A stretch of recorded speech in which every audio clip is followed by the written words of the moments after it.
cativou, disse alguém, laços fortes criou, responsável tu és. Começa agora o programa Visão Espírita, consolando e esclarecendo a luz da doutrina espírita. Um programa sob a responsabilidade do Centro Espírita Chico Xavier de Cesarina, Goiás.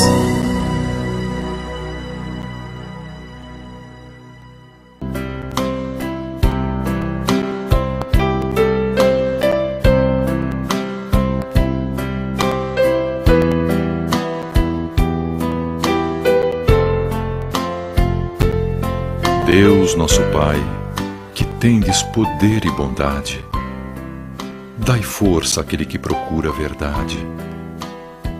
Ponde no coração do homem a compaixão e a caridade.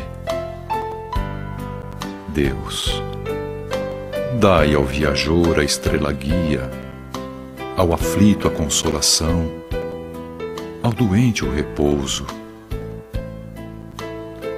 Pai, dai ao culpado o arrependimento, ao espírito a verdade, à criança o guia, ao órfão o pai. Senhor, que vossa bondade se estenda sobre tudo o que criastes. Piedade, Senhor, para aquele que não vos conhece, esperança para aquele que sofre.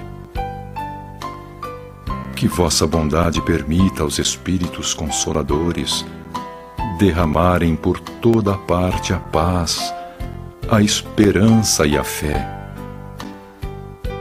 Deus, um raio, uma faísca do vosso amor pode abrasar a terra.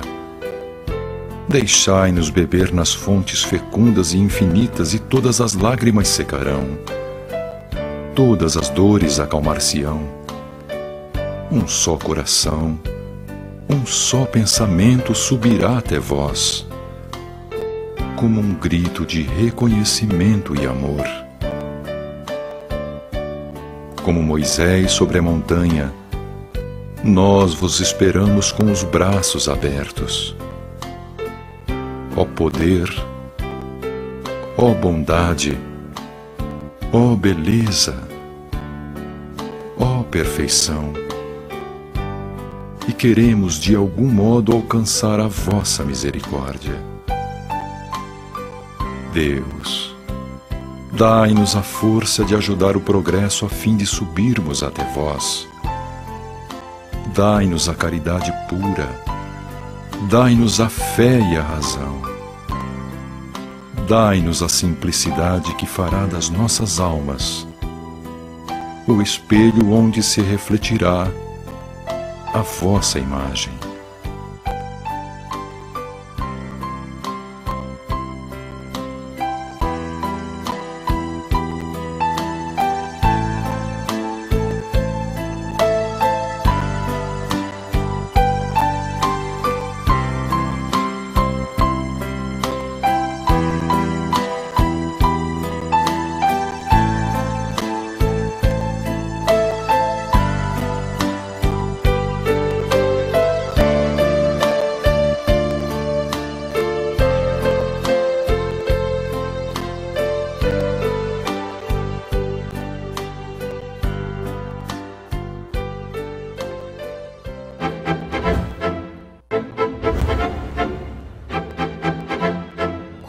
Objetivo da minha vida?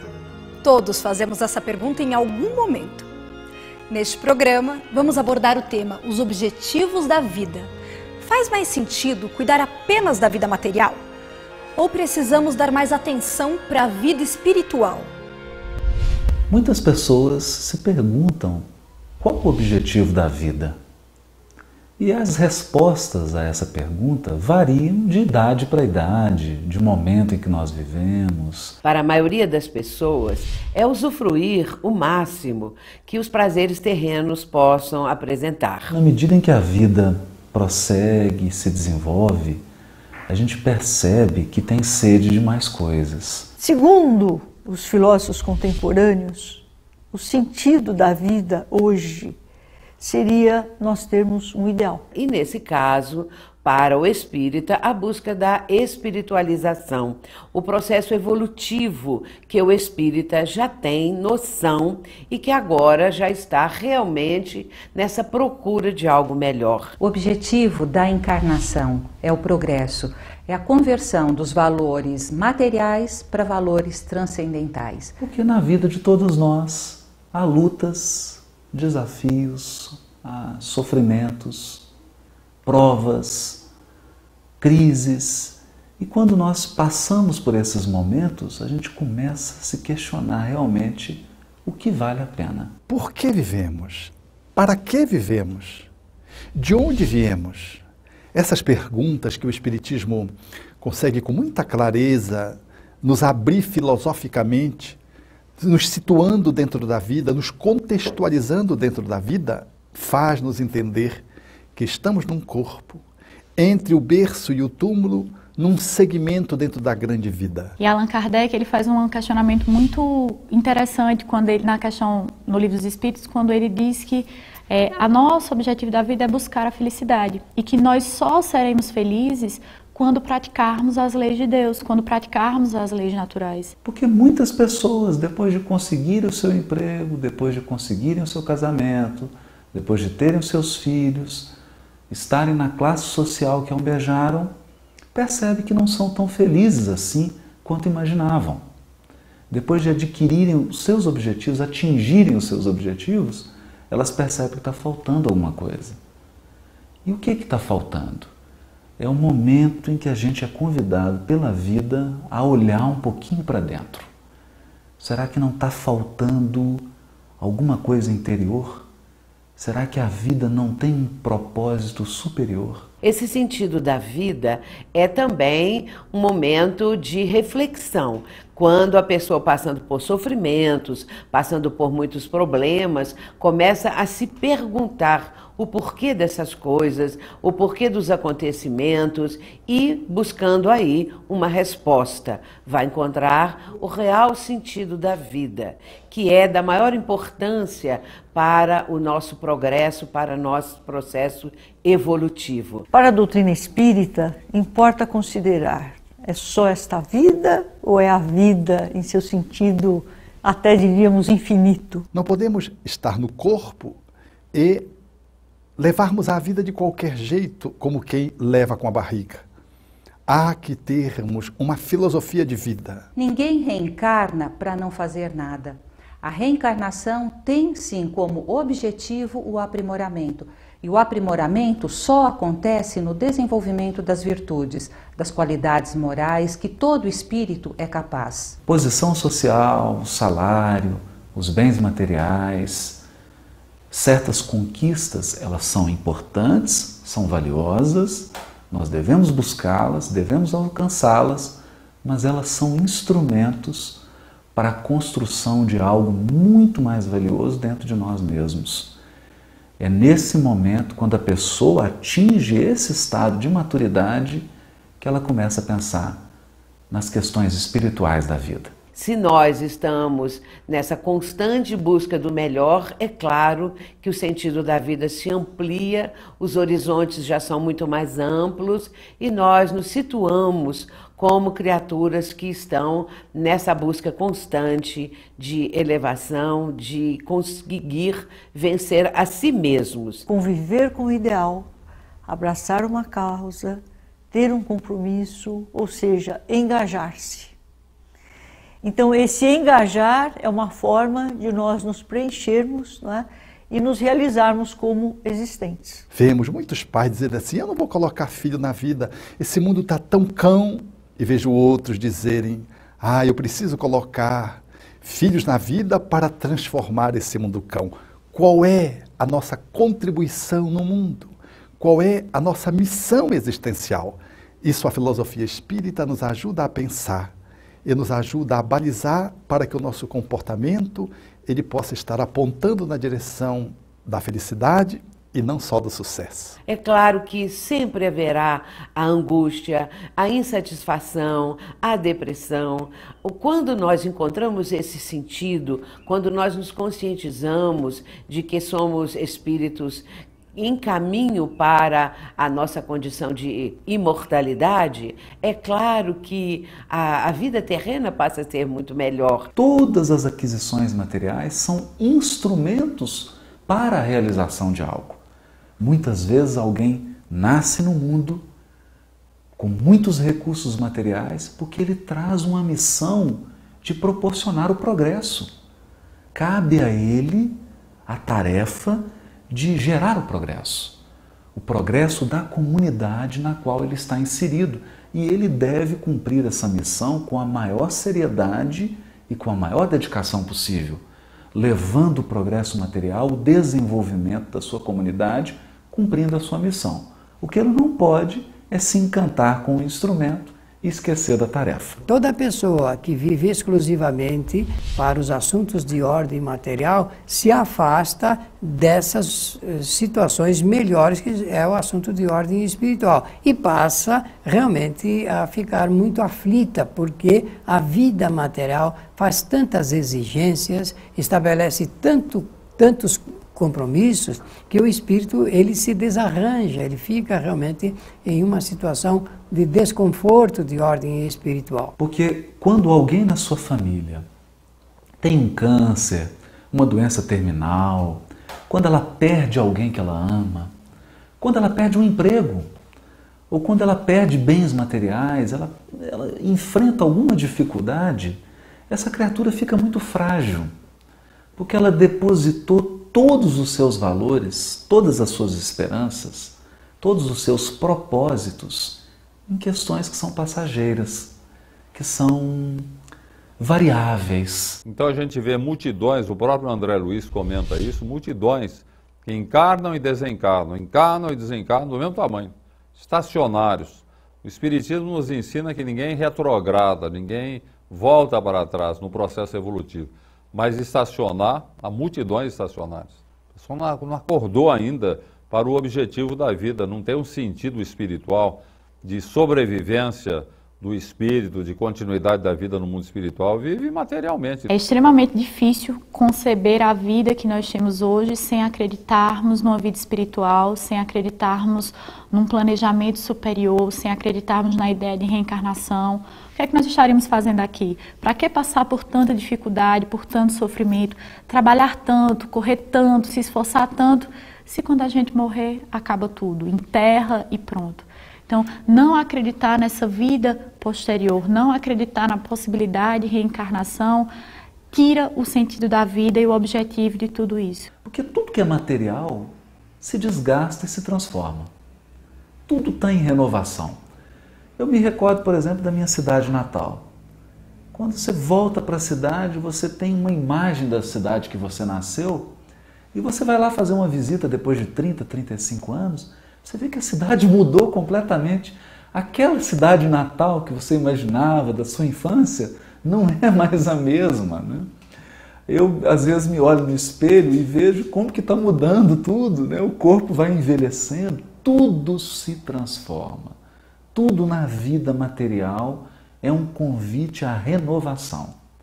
De modo que a criatura que se isolou da realidade espiritual da vida, esqueceu dos propósitos espirituais, ela se fragiliza, porque em meio a essa mudança, em meio a essa transformação incessante, ela não encontra piso, ela não encontra segurança. A gente vê no próprio processo mediúnico a manifestação de espíritas desencarnados lamentando o tempo perdido, né?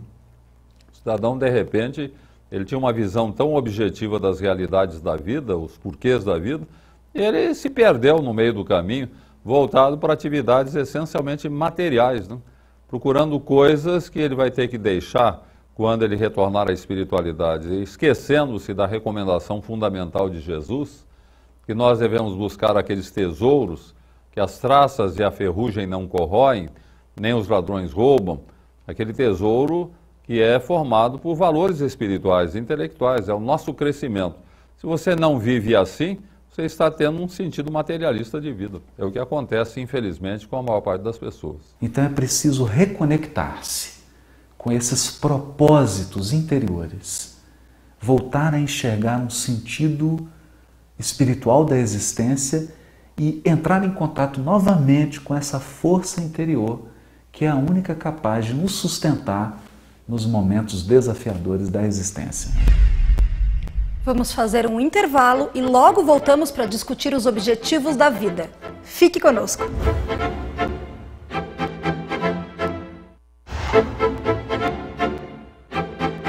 Se nos sentimos perdidos, sem rumo certo na vida, pensamos que Deus pode ter nos esquecido. Será mesmo? Durante muitos milênios, as pessoas acreditaram mesmo, mas acreditaram muito, que a lei de Deus está escrita em livros. Então elas criaram templos de pedra, criaram todo um ritual para conservar esses livros, para transmitir esses livros. Mas a gente fica se perguntando, Deus, na sua infinita sabedoria, no seu poder absoluto, escreveria as suas leis em palavras humanas? A lei divina está em tudo e em todos. O Criador colocou a sua marca em cada ser. Se consultássemos o nosso íntimo mais íntimo, encontraríamos o sagrado falando, expressando aquilo que deveríamos fazer, dizer, a forma como deveríamos nos colocar no mundo. Allan Kardec, na questão 621 de O Livro dos Espíritos, ele questiona onde está escrita a lei de Deus. E o Espírito de Verdade responde muito sabiamente, está escrita na nossa consciência. De modo que não adianta a gente querer fazer uma busca externa para encontrar as leis de Deus. A Bíblia, a codificação, a Torá, o Alcorão, são lembretes divinos para nos lembrar aquilo que está dentro de nós, que foi colocado dentro de nós a partir do momento que fomos criados. Então nós vamos usar esses lembretes para desenterrar o tesouro divino que está dentro de nós, na nossa consciência. Se eu pensar na palavra consciência, junto, ciência, conhecimento. O conhecimento do que existe em nós e por nós. Então, este conhecimento, essa função da inteligência na realidade, é exatamente para o nosso desenvolvimento. Deus nos deu para o aprimoramento a voz da consciência para compreender que as tendências do passado precisam ser superadas, suplantadas. A transcendência é o objetivo. Se o nosso ego humano estiver a serviço desse Deus, é tudo de bom. O ego é um bom servo, mas não é um bom senhor. Se o ego quiser ocupar o palco da vida em detrimento da nossa consciência, estamos perdidos. No palco das nossas realizações, elas serão bizarras, confusas, infelizes. E toda vez que a gente faz algo que contraria a lei de amor, que é a lei soberana da vida, nós sentimos as consequências em nós mesmos. Basta pensar, quando você se irrita, você perde a cabeça, fica muito nervoso, as consequências que isso tem para o nosso organismo físico. Quando a gente tem uma mágoa, tem um ódio, isso nos adoece. É um sintoma de que a lei está em nós. Quanto mais estamos no processo do aprimoramento, no desenvolvimento das competências todas, intelectuais, morais, corporais, mais nos desenvolvemos, mais compreendemos qual é o nosso propósito. Nosso propósito na encarnação é sim a evolução. E há muita sabedoria quando a gente começa a se observar.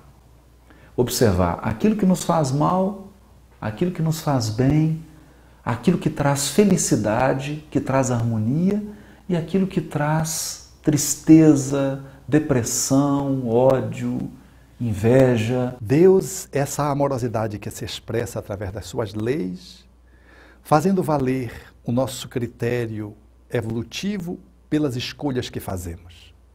Jamais Deus castiga, porque Ele não é um velho barbado, assentado num canto do universo, apoiado num cajado, observando quem peca.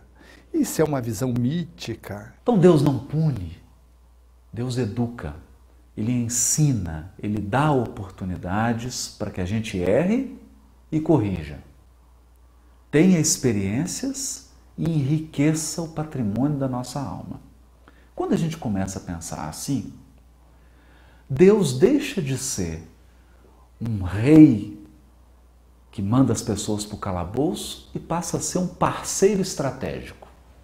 Alguém que acompanha a nossa vida, que acompanha as nossas decisões, acompanha os nossos equívocos e nos ajuda, porque o Criador sabe que quando a gente comete um equívoco, nós estamos num largo processo de aprendizado. Deus, bem disse os espíritos Allan Kardec, é inteligência suprema. Bem disse João, é amor. E com mais sabedoria disse Allan Kardec, que é Deus e não quem é Deus. Para descaracterizar que Deus não é um homem, portanto, é o homem quem castiga, quem premia. Deus, portanto, não está nos observando para ver quem peca.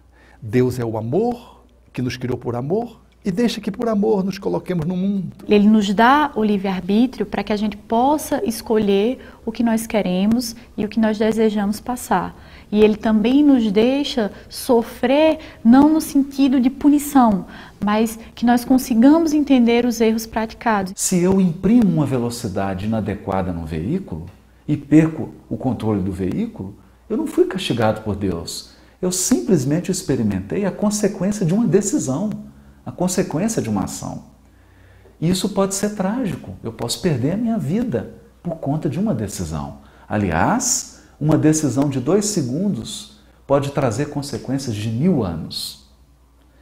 Isso nos ensina que nós devemos pensar sobre as nossas escolhas, sobre o que a gente quer, educar o nosso desejo e começar a utilizar esse grande consultor que é Deus, esse Pai amoroso que está ao nosso lado o tempo todo. Deus não castiga, Deus não premia, porque Ele não tem as qualidades humanas.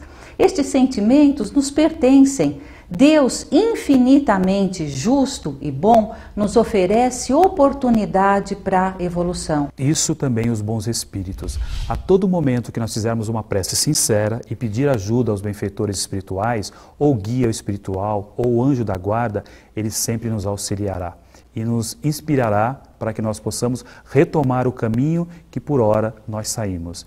Então nós temos que ter na divindade a certeza de que um pai jamais esquece o seu filho. Como explicar uma criança de 3 anos com um câncer terminal?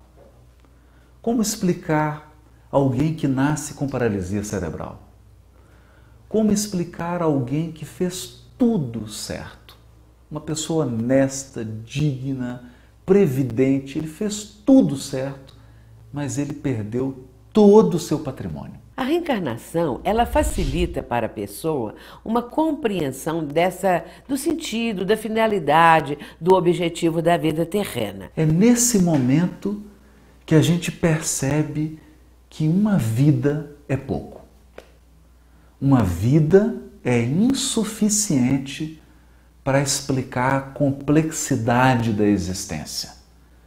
Nós precisamos de um quadro mais amplo.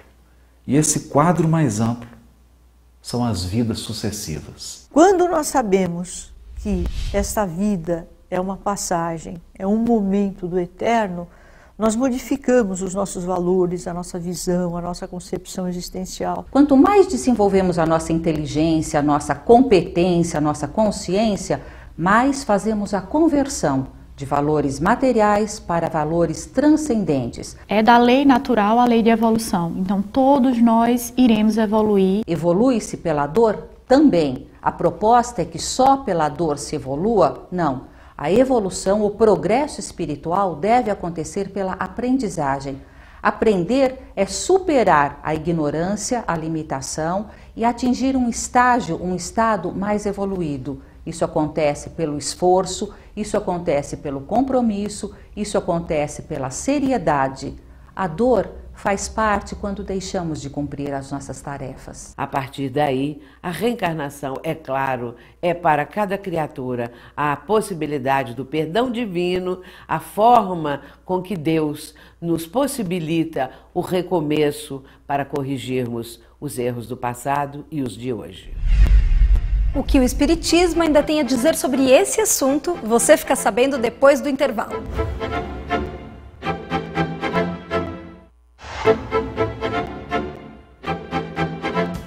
volta, hoje falando sobre os objetivos da vida física e da vida espiritual. As pessoas têm tirado muito a sua identidade da sua atividade profissional. Então você pergunta para uma pessoa assim, quem é você? Ele fala, eu sou médico, eu sou juiz de direito, eu sou advogado, eu sou veterinário, eu sou agricultor, eu sou empresário. E, na verdade, isso não é o que você é o que você faz, uma parte da sua vida. Porque ninguém nasceu médico. A pessoa se tornou médico num determinado momento da vida, mas até esse momento ela foi alguma coisa. As virtudes que eu reencarnei para desenvolver, eu estou desenvolvendo? Porque na infância existe uma expectativa, na adolescência e na juventude uma esperança. E na velhice, então, já existe uma outra situação que é quase sempre do indivíduo não se considerar útil e produtivo para a sociedade. Nós vivemos num momento onde envelhecer é pecado. Envelhecer é feio. As pessoas podem mostrar, podem exibir um monte de situações, mas mostrar o envelhecimento é como se fosse uma ofensa. Porque a pessoa idosa, ela pode não saber ou não poder fazer o que o jovem faz, mas pode realizar trabalhos e tarefas muito importantes e ele então encontrar uma alegria, uma gratificação de continuar vivendo bem. Porque muitas pessoas que tinham uma saúde boa se aposentam e começam a ter doenças, começam a declinar, começam a ter uma qualidade péssima de vida, inclusive orgânica. Qualidade orgânica cai enormemente porque saiu da sua atividade profissional. Eu preciso perguntar-me, o que eu desejo nesta fase? Como eu estou nesta fase da minha vida? Eu posso aprimorar-me? O que eu ainda posso construir? O que eu posso melhorar para o mundo? Quais são as competências que eu posso auxiliar no desenvolvimento? Porque a vida é muito rica, ela tem muitas possibilidades e depois da aposentadoria nós podemos viver emoções únicas que só a aposentadoria proporciona. Em todo momento o espírito ele aprende, porque ele faz experiências diferentes em todos os estágios da vida material. No Livro dos Espíritos, na questão 886, Allan Kardec pergunta aos benfeitores espirituais qual é o sentido da palavra caridade e como a entendia Jesus.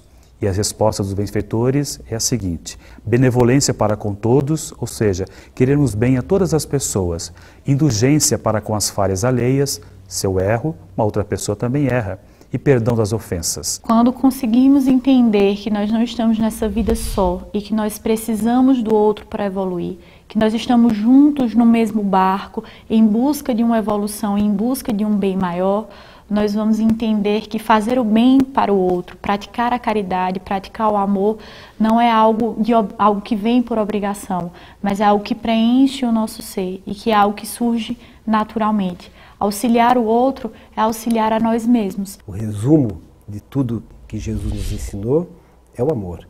Então o amor e a caridade é o principal objetivo da nossa vida.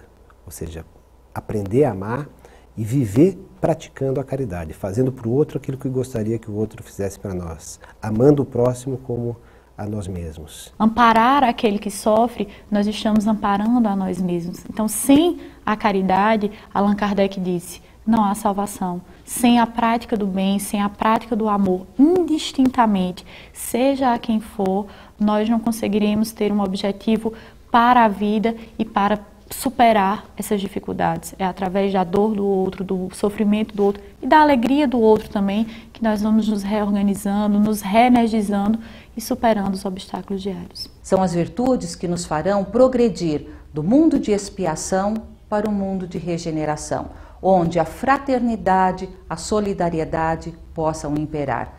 Ter o objetivo desta transformação deve ser a nossa questão vital. As pessoas costumam comprar pacotes de viagem, visitar países, visitar cidades, explorar ambientes inexplorados, conhecer línguas novas, pessoas, localidades, etc. Mas há uma viagem que não custa nada. é uma viagem que nós fazemos ao nosso mundo interior. Dentro de nós também há muitos continentes, há muitos países, há muitos locais inexplorados. E toda vez que nós fazemos essa viagem interior, nós nos damos conta de que somos muito mais do que o nosso corpo. De que a nossa vida não se resume à vida presente. Nós somos mais, nós podemos mais e nós sabemos mais. Conectar-se com o coração, com o nosso interior, nos leva a pensar que antes de nascer, nós já vivemos múltiplos lugares, muitas experiências, e que depois da morte, a vida nos aguarda abundante, rica, cheia de belezas e de experiências e de aprendizados na continuidade. É bom pensar nisso, é confortante pensar nisso, mas é também sábio pensar nisso. Conhecer-se nos leva, inevitavelmente, a pensar na riqueza da vida espiritual, na vida que sobrevive à vida material.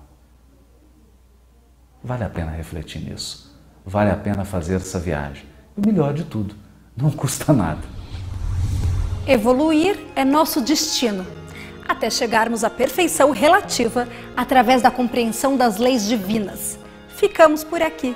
Assista aos programas anteriores no site www.transição.tv e divulgue para os seus amigos. Tchau!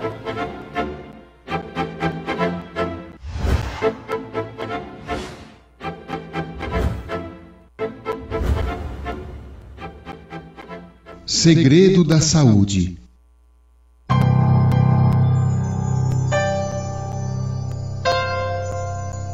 Grande parte de vosso sofrimento é por vós próprios escolhida. É a amarga poção, com o qual o médico que está em vós cura o vosso eu doente. Gibran Khalil Gibran.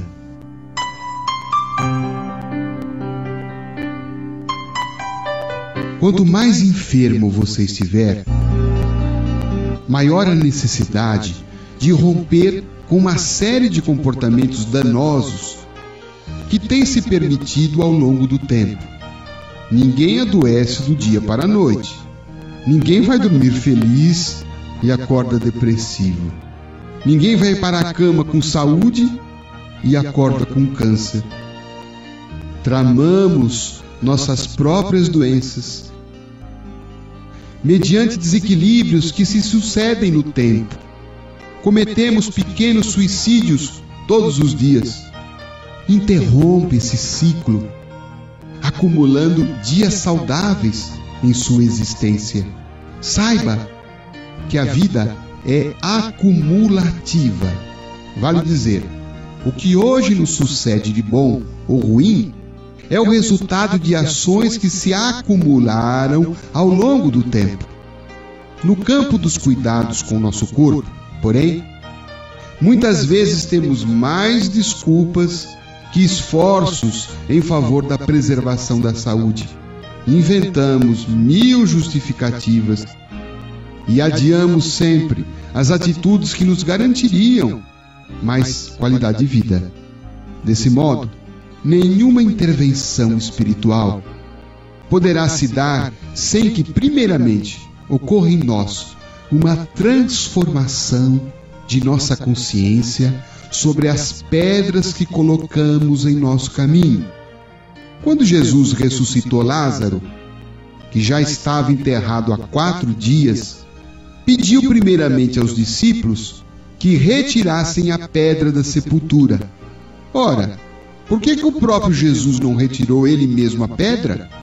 Não retirou, porque a tarefa poderia ser feita pelas pessoas presentes no local. Depois que a pedra foi retirada, Jesus curou Lázaro. Assim se passa conosco. Precisamos remover a pedra dos nossos hábitos infelizes para que Jesus nos cure.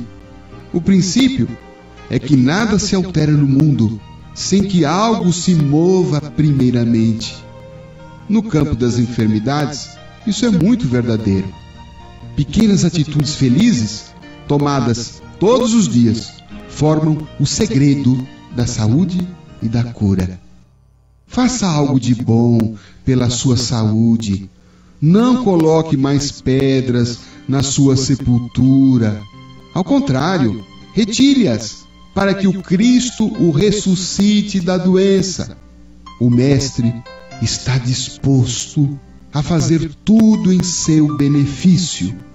Porém, se não retirarmos a pedra que nos levou ao desequilíbrio, como esperar que Jesus nos cure? Uma simples caminhada, por exemplo, pode fazer muitos benefícios para a saúde. Caminhe pelo quarteirão de sua casa. Se não puder, caminhe dentro de casa. Se ainda não puder, caminhe ao redor da cama. Se ainda assim lhe for impossível, mexa o dedão do pé. Abra e feche as mãos, pisque os olhos, enfim, faça alguma coisa por você, porque é reagindo à doença que a saúde caminha ao seu encontro. Aproveite para pensar também nas outras pedras que estão em sua vida. Elas estão disfarçadas de mágoas, culpas, ódios, complexos de inferioridade, irritações, orgulho e egoísmo. Deixe livre o caminho de sua vida, limpe-o o mais depressa possível, porque Jesus, a qualquer hora, chegará para tirá-lo do túmulo da doença.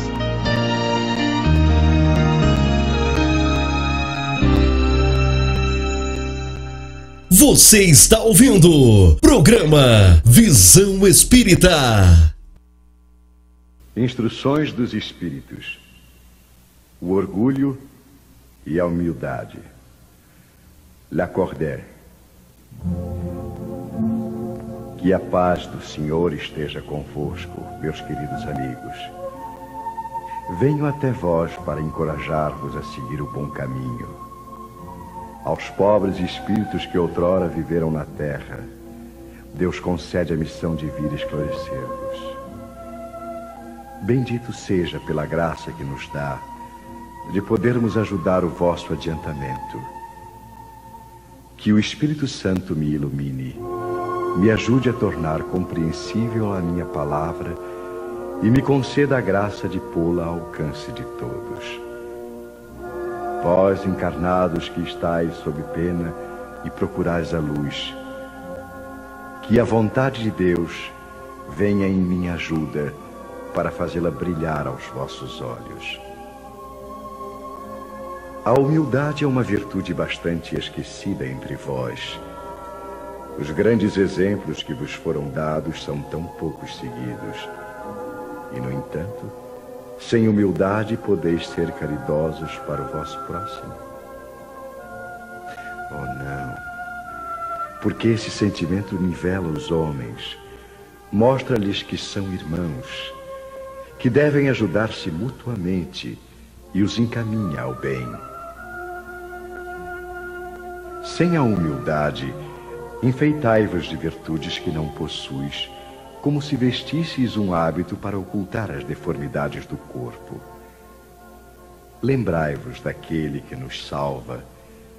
Lembrai-vos da sua humildade, que o fez tão grande e o elevou acima de todos os profetas. O orgulho é o terrível adversário da humildade. Se o Cristo prometeu o reino dos céus aos mais pobres, foi porque os grandes da terra imaginavam que os títulos e as riquezas eram a recompensa de seus méritos e que a sua essência era mais pura que a do pobre. Acreditavam que essas coisas lhes eram devidas e, por isso, quando Deus as retira, acusam-no de injustiça. Ó irrisão e cegueira! Deus acaso estabeleceu entre vós alguma distinção pelos corpos? O invólucro do pobre não é o mesmo do rico. O Criador fez duas espécies de homens. Tudo quanto Deus fez é grande e sábio. Não lhe atribuais as ideias concebidas por vossos cérebros orgulhosos. Ó rico, enquanto dormes em teus aposentos suntuosos ao abrigo do frio, não sabes quantos milhares de irmãos iguais a ti jazem na miséria. O desgraçado faminto não é teu igual. Bem sei que o teu orgulho se revolta com essas palavras. Concordarás em lhe dar uma esmola, nunca, porém, em lhe apertar fraternalmente a mão. Que? Exclamarás. Eu, nascido de sangue nobre, um dos grandes da terra, ser igual a esse miserável maltrapilho? Vã utopia de pretensos filósofos. Se fôssemos iguais, por que Deus o teria colocado tão baixo e a mim tão alto? É verdade que vossas roupas não são nada iguais, mas se vos despirdes a ambos, qual a diferença que então haverá entre vós? A nobreza do sangue, dirás. Mas a química não encontrou diferenças entre o sangue do nobre e do plebeu, entre o do senhor e do escravo. Quem te diz que também não foste miserável como ele, que não pediste esmolas, que não a pedirás um dia a esse mesmo que hoje desprezas? As riquezas são por acaso eternas? Não acabam com o corpo, invólucro perecível do espírito? Oh, debruça-te humildemente sobre ti mesmo. Lança, enfim, os olhos sobre a realidade das coisas desse mundo, sobre o que constitui a grandeza e a humilhação no outro. Pensa que a morte não te poupará mais do que aos outros, que os teus títulos não te preservarão dela, que te pode ferir amanhã, hoje, dentro de uma hora. E se ainda te sepultas no teu orgulho, oh, então eu te lamento, porque serás digno de piedade. Orgulhosos, que fostes antes de serdes nobres e poderosos, talvez mais humildes que o último de vossos servos. Curvai, portanto, vossas frontes altivas, que Deus as pode rebaixar no momento mesmo em que as elevais mais alto.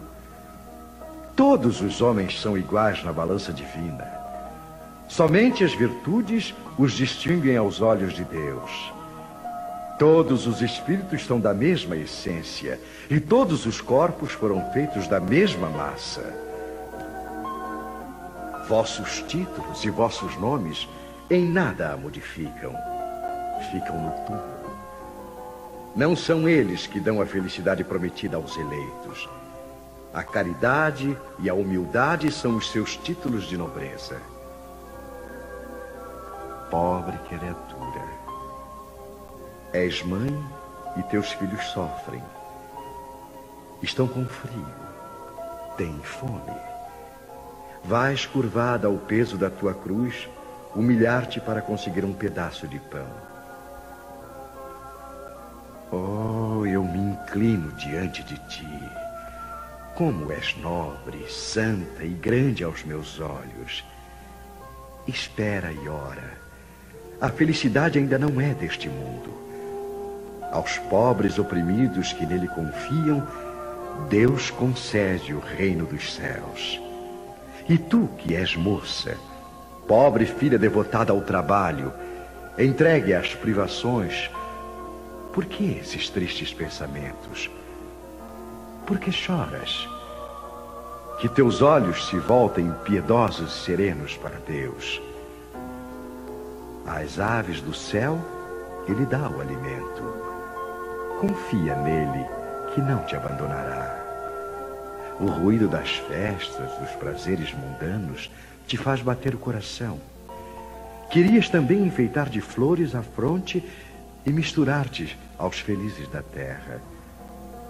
Dizes que poderias, como as mulheres que vês passar, estouvadas e alegres, ser rica também. Oh, cala-te, filha. Se soubesses quantas lágrimas e dores sem contas se ocultam sob esses vestidos bordados, quantos suspiros se asfixiam sob o ruído dessa orquestra feliz, preferirias teu humilde retiro e tua pobreza. Conserva-te pura aos olhos de Deus, se não queres que o teu anjo da guarda volte para ele, escondendo o rosto sob as asas brancas e te deixe com os teus remorsos, sem guia, sem apoio neste mundo em que estarias perdida, esperando a punição do outro. E todos vós que sofreis as injustiças dos homens, sede indulgentes para as faltas dos vossos irmãos, lembrando que vós mesmos não estáis sem manchas. Isso é caridade, mas é também humildade. Se suportais calúnias, curvai a fronte diante da prova. Que vos importam as calúnias do mundo, se vossa conduta é pura? Deus não pode vos recompensar? Suportar corajosamente as humilhações dos homens é ser humilde e reconhecer que só Deus é grande e todo-poderoso. Oh, meu Deus! Será preciso que o Cristo volte novamente à terra para ensinar aos homens as tuas leis que eles esquecem? Deverá ele ainda expulsar os vendilhões do templo que maculam tua casa, esse recinto de orações? E quem sabe, ó homens, se Deus vos concedesse essa graça, não o renegarias de novo como outrora? Se não o acusarias de blasfemo por vir abater o orgulho dos fariseus modernos? Talvez mesmo se não o farias seguir de novo o caminho do Gólgota. Quando Moisés subiu ao Monte Sinai para receber os mandamentos da lei de Deus, o povo de Israel, entregue a si mesmo, abandonou o verdadeiro Deus. Homens e mulheres entregaram suas joias e seu ouro para a fabricação de um ídolo que adoraram. Homens civilizados, fazei entretanto como eles. O Cristo vos deixou a sua doutrina, vos deu o exemplo de todas as virtudes, mas abandonaste exemplos e preceitos. Cada um de vós, carregando as suas paixões, fabricou um Deus de acordo com a sua vontade. Para uns, terrível e sanguinário. Para outros, indiferente aos interesses do mundo. O Deus que fizestes é ainda o bezerro de ouro que cada qual apropria aos seus gostos e às suas ideias. Despertai, meus irmãos, meus amigos, que a voz dos Espíritos vos toque o coração. Sede generosos e caridosos, sem ostentação. Quer dizer, fazei o bem com humildade, que cada um vá demolindo aos poucos os altares elevados ao orgulho. Numa palavra, sede verdadeiros cristãos e atingireis o reino da verdade. Não duvideis mais da bondade de Deus, agora que Ele vos envia tantas provas. Viemos preparar o caminho para o cumprimento das profecias. Quando o Senhor vos der uma manifestação mais esplendente de sua clemência, que o enviado celeste vos encontre reunidos numa grande família. Que os vossos corações, brandos e humildes, sejam dignos de receber a palavra divina que Ele vos trará. Que o eleito não encontre em seu caminho senão as palmas dispostas pelo vosso retorno ao bem, à caridade, à fraternidade. E então, o vosso mundo se tornará um paraíso terreno. Mas se permanecerdes insensíveis à voz dos Espíritos, enviados para purificar e renovar a vossa sociedade civilizada, rica em conhecimento e não obstante tão pobre de bons sentimentos,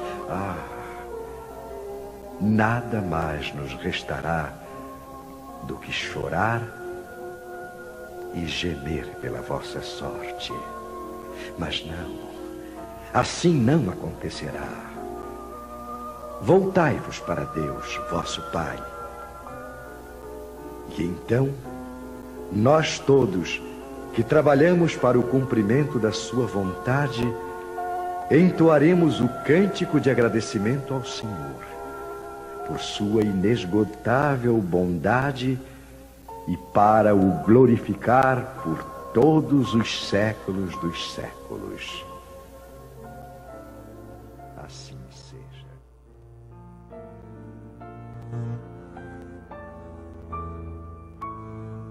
Senhor,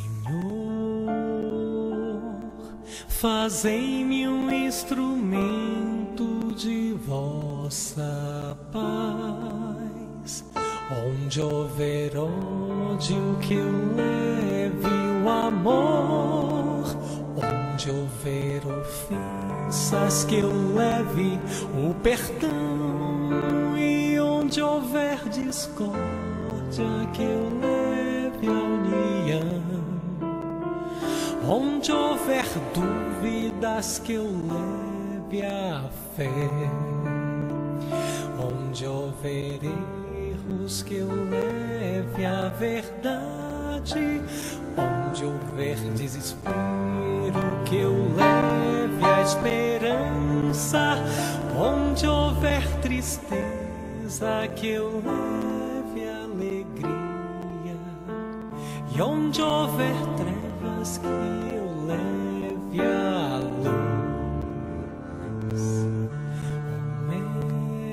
Mestre, fazei que eu procure mais consolar que ser consolado, compreender que ser compreendido, amar que ser amado, pois é dando que se recebe, é perdoando que se é perdoado, e é morrendo que se vive para a vida eterna.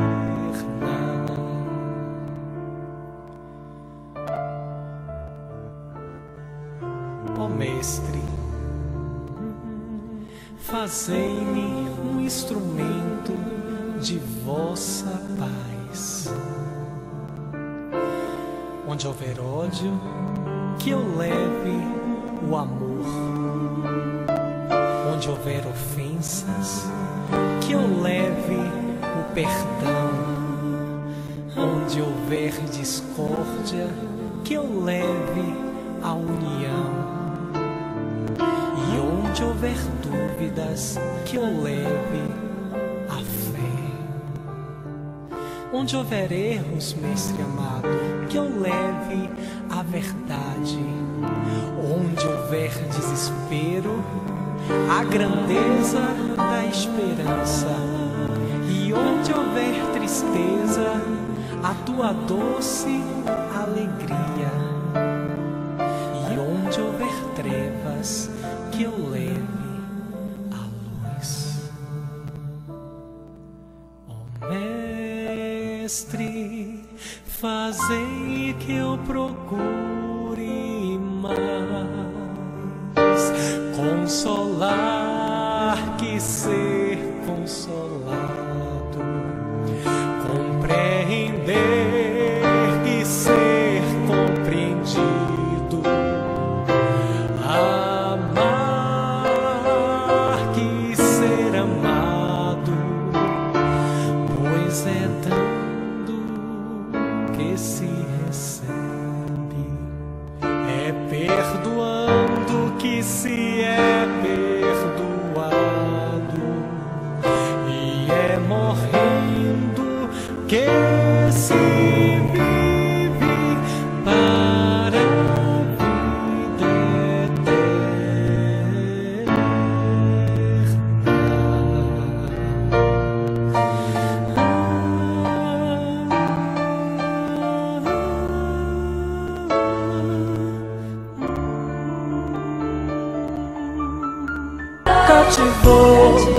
disse alguém, laços fortes criou, responsável tu és. Você acabou de ouvir o programa Visão Espírita. Muita paz a todos.